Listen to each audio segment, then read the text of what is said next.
Welcome to the Unfiltered Tea with Evie podcast, where personal brands and service providers come for honest, anti-sleaze marketing advice that actually works. I'm Evie Tavares, founder of Evie Tavares Branding, and if you're tired of manipulative tactics, sleazy marketing strategies, and feeling like you're the only one who doesn't have your business all together, you're in the right place. On this podcast, we're diving into copywriting, personal branding strategy, business mindset, and balancing business with kids and real life. I'll be bringing in some epic guests, including business experts, to share their insights and real experiences in life and business. You can expect real life stories, tactical tips, and the occasional spicy Evie moment, all served up with your morning cup of tea. So grab your tea, get cozy, and let's get into it. I am back with another little bonus solo episode. I already released one with the schedule, but there was something else that I really wanted to touch on because coming up this weekend is the High Vibe Women full day event, and that's kind of the kickoff for spring season that's full of networking events or women's events, women in business events. And you've heard me talk about some of these before, but I wanted to share kind of how I go into these events and what I most often pull out of them. My intention is to also record an episode after the event to kind of give you a little bit of a breakdown of things that I learned, things that I loved, and things that I'm going to use moving forward. I found that events are incredibly helpful for like growing your community, obviously, getting to know people. I've gotten customers from going to events. I've gotten referrals from people who I've met at events. But I think it's also a lot around growing your mindset, expanding what you think is really possible. And I usually go into it with a certain kind of mindset. I think when I first started my business, I went to some events and they were very like salesy, like you're going in to get your next customer, very much around that mindset. And that really just did not sit well with me. So when I discovered High Vibe Women and their events, it was a game changer, 100% a game changer. And so now going into the events, I always go in with just an open mindset of like, I want to meet people. I want to get to know people. I want to hear people's stories. I want to learn things. And going into it from kind of that curiosity mindset of what can happen, what's possible, and not going in with the intention of getting my next client, not going in with the intention of finding referral partners. I think when you're actually like yourself at these events and when you're just like a real chill human being, that's stuff that kind of just comes naturally from growing your community in a genuine way. So yeah, that stuff does happen, but it's not from having the intention of doing that going into the room. I am very much an introvert, if you don't know that about me. I've also learned a lot about myself over the last few years around the fact that I don't have a lot of energy to give off. Once I am spent for energy, once I'm tapped out socially, I'm done. And like, we have a problem, I need to go home and get out of the room.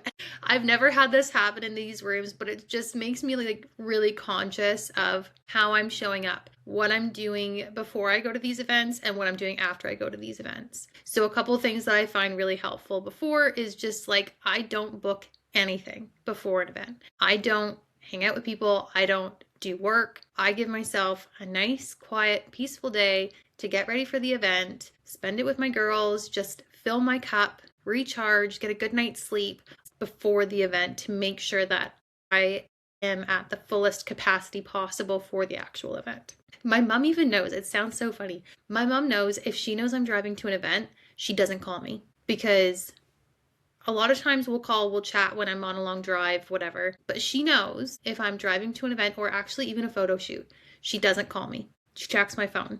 She can tell, but she doesn't call me because she knows that I need that quiet space before I go to an event. I need to just be alone with my thoughts. I need to listen to music. I need to listen to a podcast and just like really ground myself before walking into that event.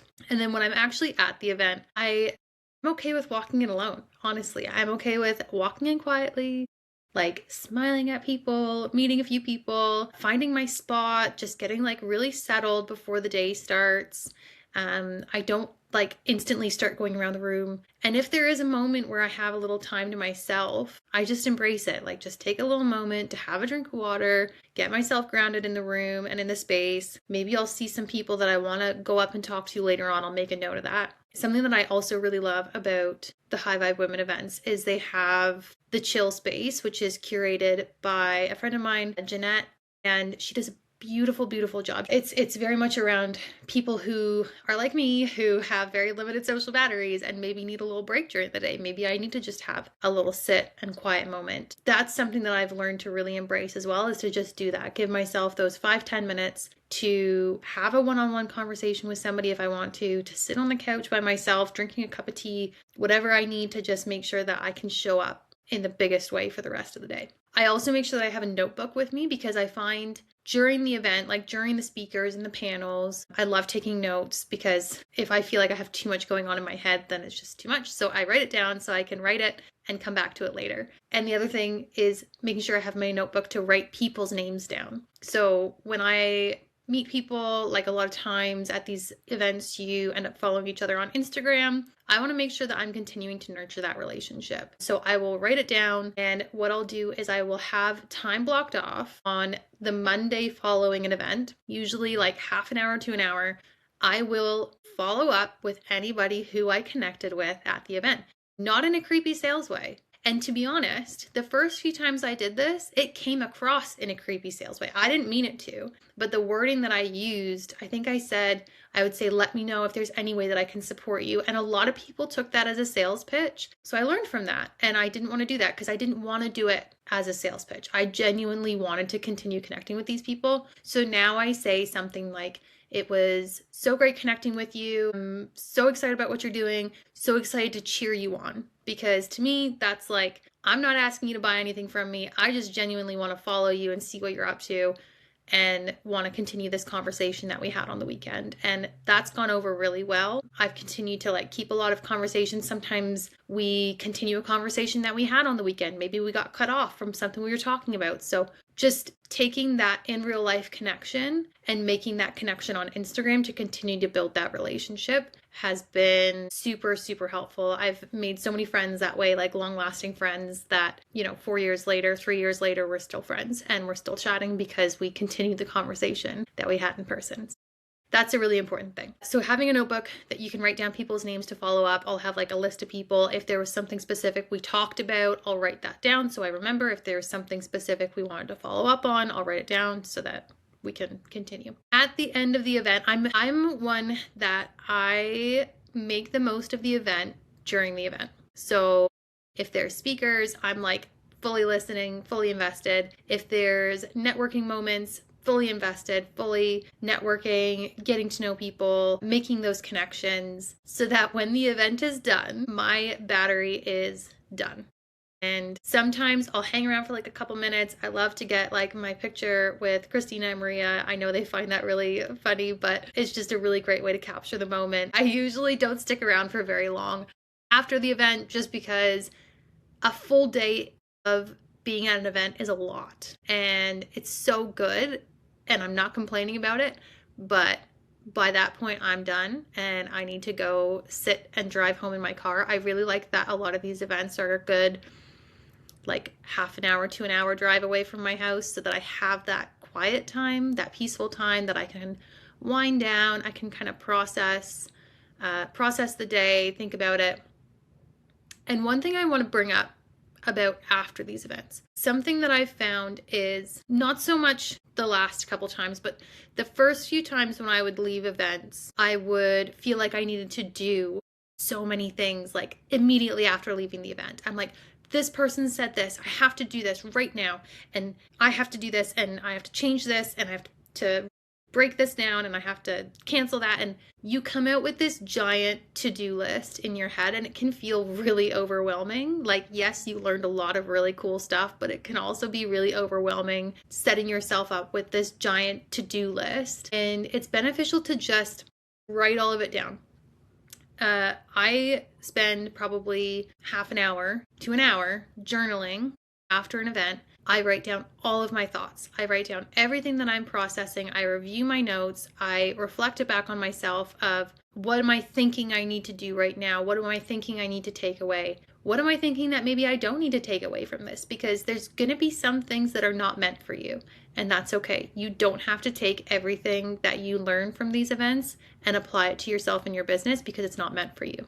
That's okay. That's a lesson I've learned as well. Really giving yourself that space to process each of those things and then give yourself time. So don't go home and start changing everything on your website and changing everything about your business. Leave some days in between. Let them linger. Let them kind of like simmer in your brain and figure out what of these things are actually things that you should be doing, are things that can move the needle for you, and what are things that can maybe wait a little bit, that you're not there yet, or maybe they don't need to be used at all.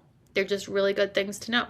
That's okay too. Following the event, that's kind of my go-to. I like to kind of let things simmer, take what I needed from the day, and make sure that I'm following up with the connections that I made.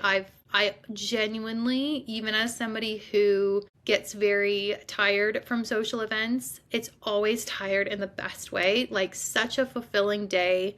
And you just leave on cloud nine, like with high vibe events, with the wave events from Kelsey. I'm going to This Mother Means Business with Laura Sinclair. These are all the kind of rooms that you leave like tired, but again, in the best way. It's so expansive. There's so much to do, so many people to meet, and it's so worth it to put that energy in to go and do that. And even by yourself, which I know a lot of people really, really struggle with going by yourself. But when you're by yourself, you talk to more people.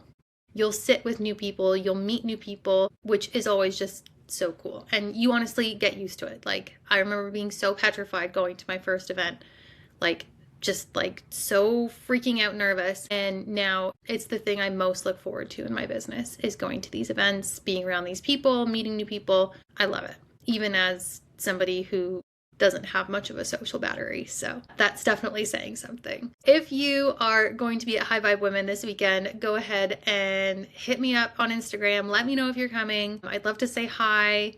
And if you're not, if you couldn't get a ticket for this one because it is done, like they're not selling tickets anymore, they do have another one coming up or launching after this one. So keep an eye open for that. I'll also link the other events that I mentioned because yeah, I think especially moving forward, like in-person connection is going to be huge.